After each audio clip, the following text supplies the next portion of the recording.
Precious ones, welcome to Agape Love for You All. This is Priya Jomon with you, and I am so glad and thrilled to meet you today again through this channel.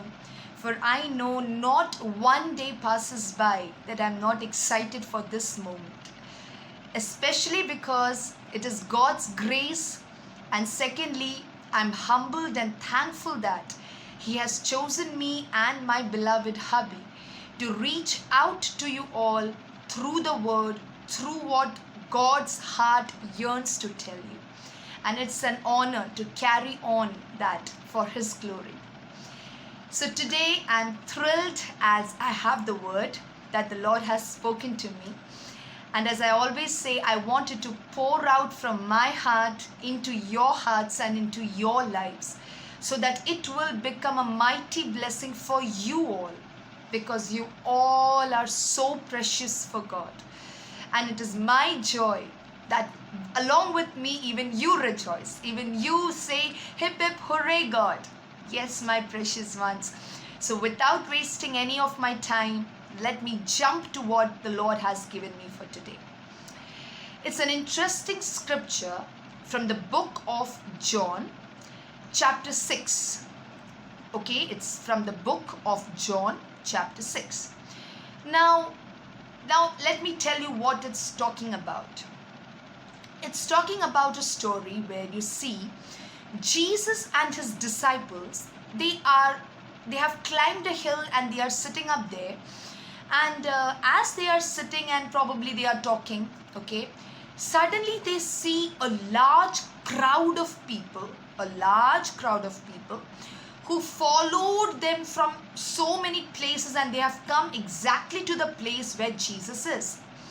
So suddenly Jesus and the disciples, they spot the large crowd, and the heart of Jesus is so sweet. He goes on to say to one of his disciples, Philip, he says, Philip, where can we buy bread for these many people? Jesus asks a very clever question to his disciple, Philip. And just when you read the verse, from the starting of chapter number 6, when you read, it says, Jesus was saying this to Philip. He was stretching his faith, somewhere he wanted, Philip to get a faith exercise. And so he was out there, asking Philip, from where are we going to get bread for this much people, And Jesus already knew what he was going to do, but he wanted to hear from Philip. So Philip goes on to say, Lord, 200 pieces of silver, even if we were to spend 200 pieces of silver and buy bread, it will be very difficult to feed even one person among the crowd with one piece of bread. So that means the crowd was so large that even 200 pieces of silver would not suffice to feed one piece of bread to that crowd. Come on now. Isn't that a very big situation? I don't know if we have had such a big crowd wherein we faced. Even in marriages, I don't think so more than 5,000 or so will come.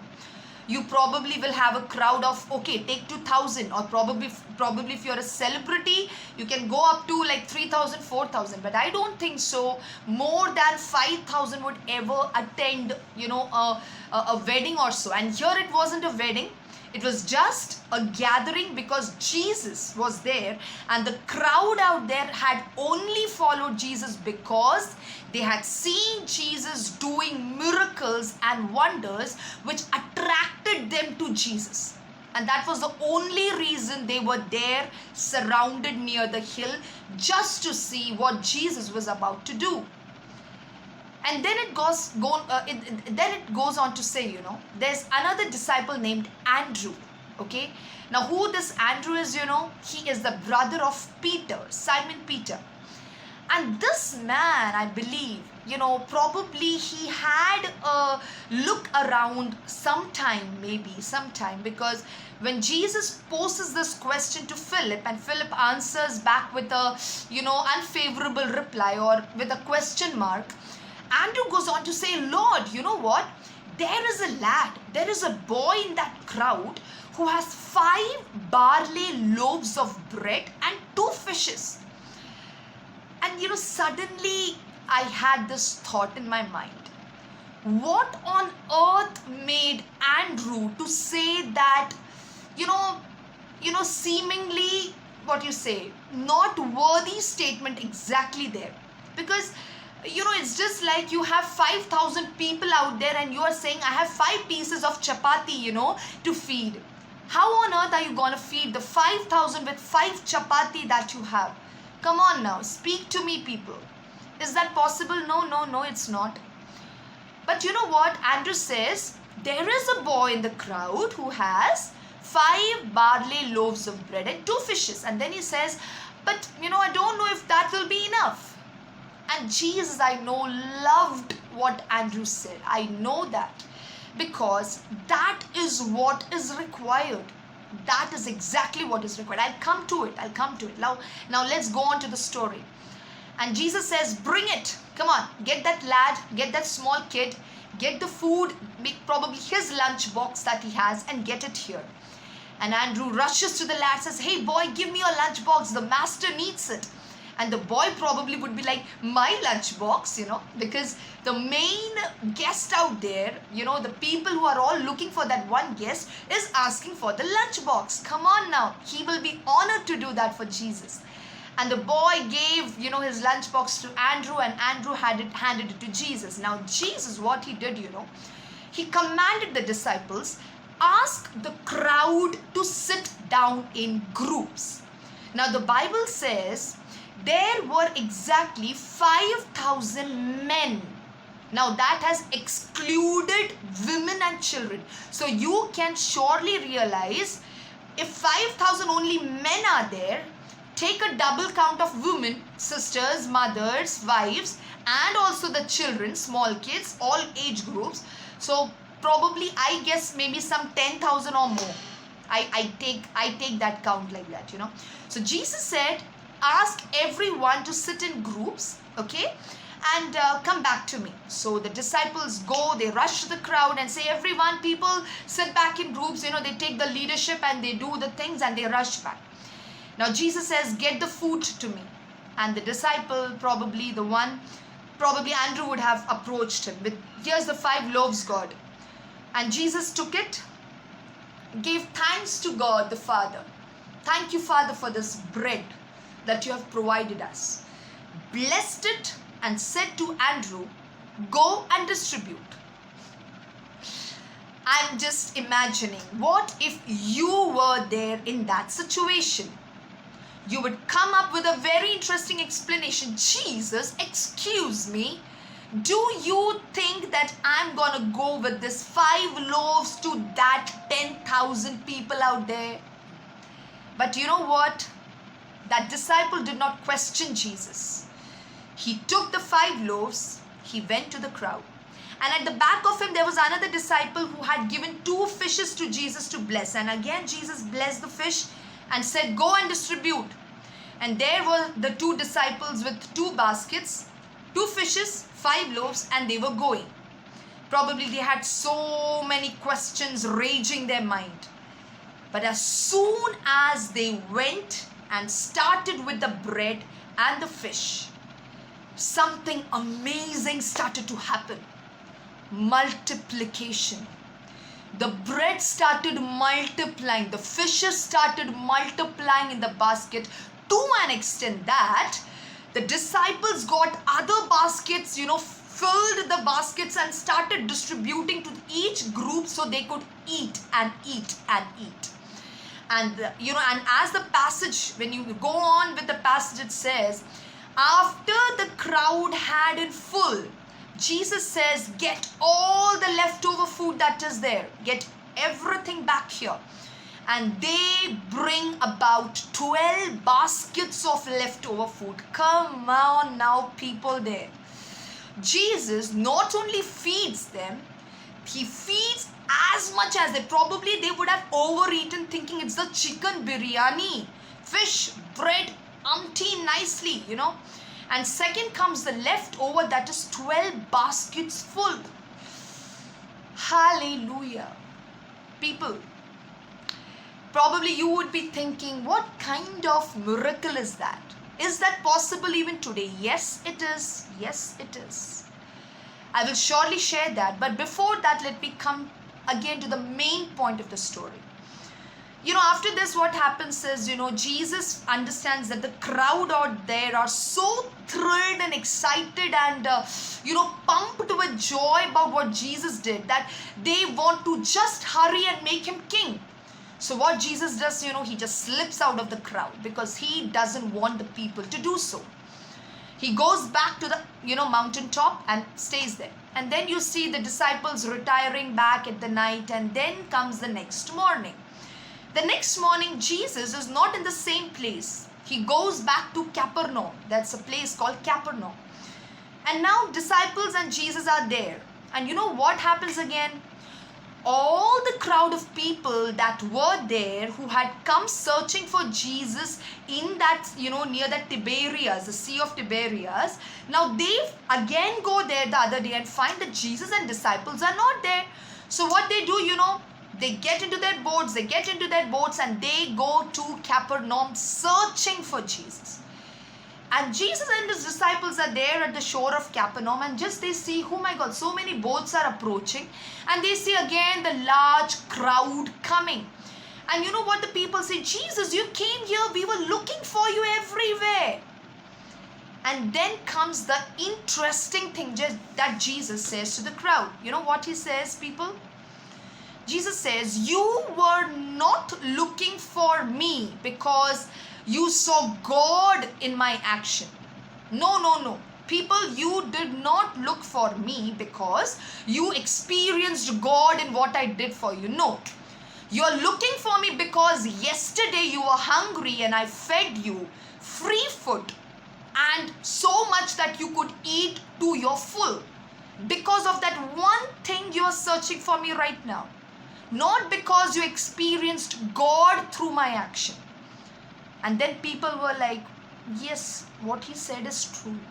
We actually came here again because we know you are capable to again, make us, give us chicken biryani again. And then Jesus goes on to say, people, don't waste your life searching or working for food that perishes easily. Don't waste your energy upon the food that perishes. Example, you have your chicken biryani, the other day it's gone.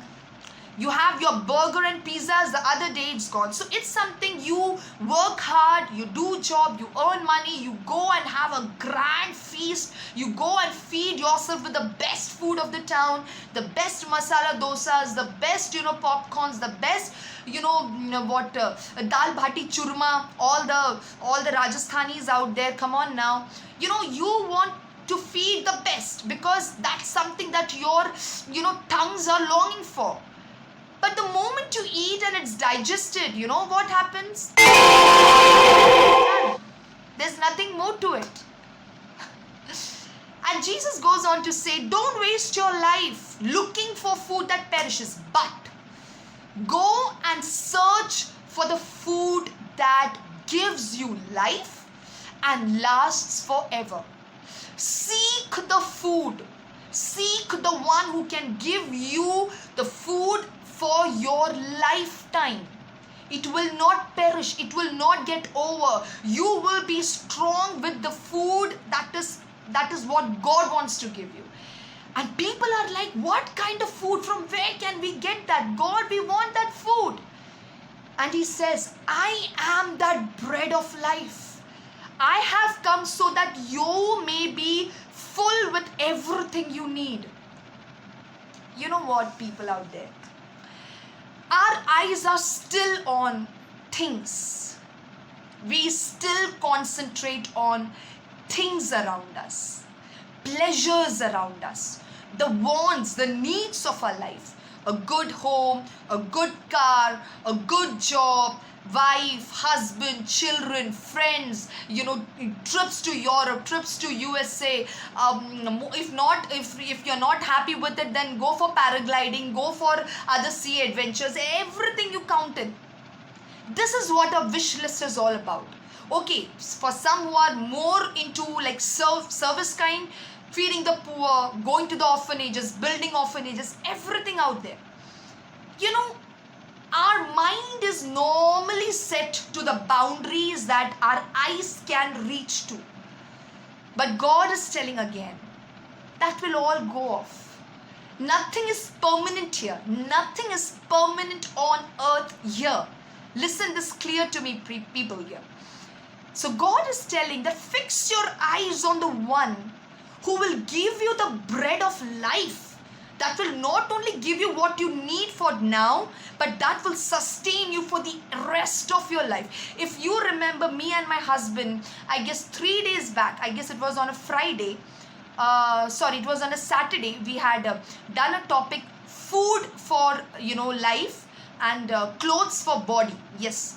So if you remember in that, we had come to the conclusion where my husband just quoted a word from the word, and that was, seek ye first the kingdom of God and his righteousness, and all things will be added unto you.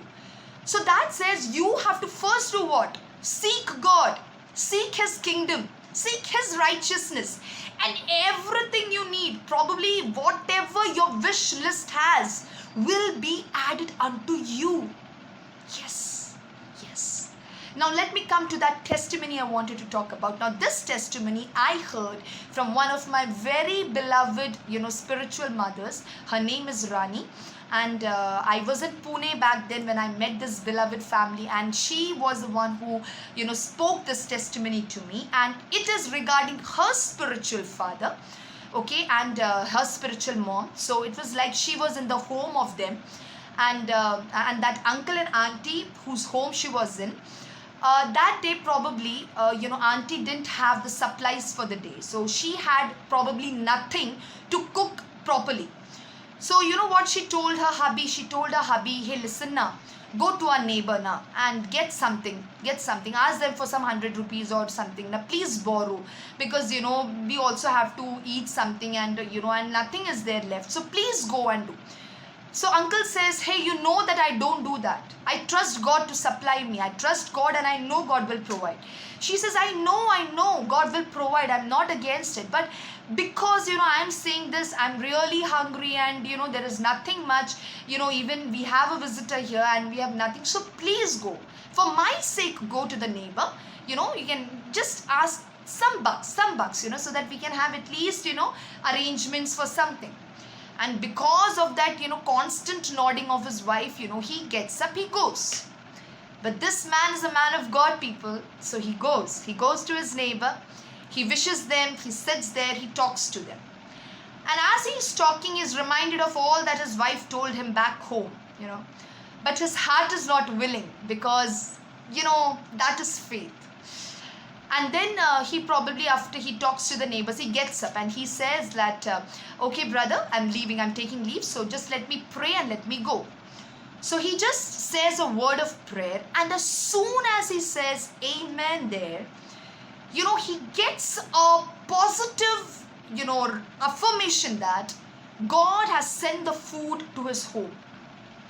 This man of God gets a positive affirmation that the food has been sent to his home. And this man says bye to his neighbor, goes home, calls his wife, and he says to his wife, get me the plate of food. And she says, excuse me, did you bring the money I had asked you to? And he says, no, I did not, but I know one thing, that you are going to get me the plate of food right now. And she's a bit like, how on earth do you know that I'm going to give you the plate of food?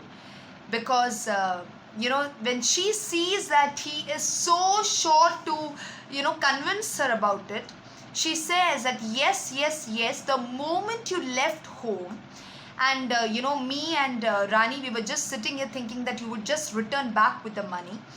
A small tempo loaded with so many food items suddenly came near our doorstep, and the man said that there was a wedding, of his daughter that was held today, and because of that, since that man knew this uncle very closely, that man had sent some food items, some delicious items for this family, because there was so much, that he could share.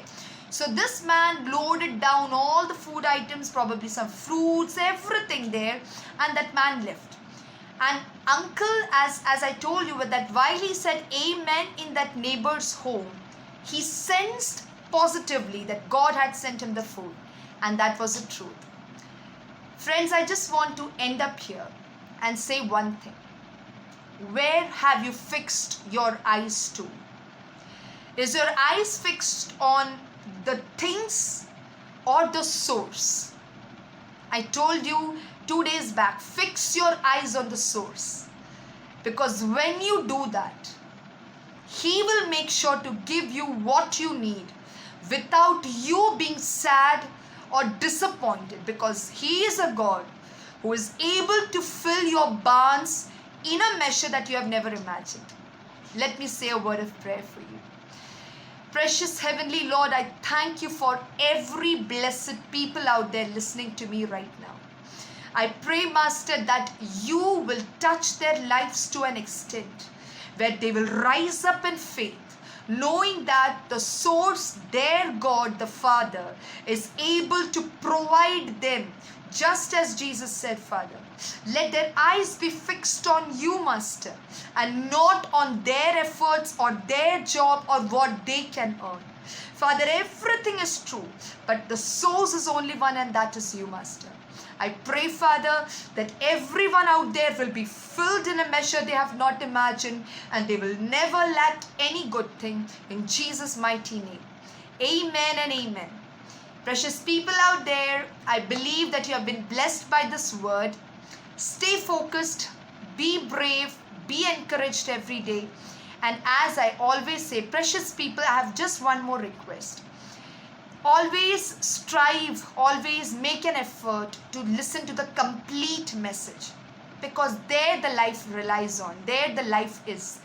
Listening half the message or cutting short won't help. So I pray, I request that whenever you're listening, probably take out some time in your comfort zone, that you can listen and meditate on what the God wants you to say. God wants to say to you. And not only that, kindly share this to all those who need this today. May God bless you. Stay cheerful and happy. You are a blessing. In Jesus' name.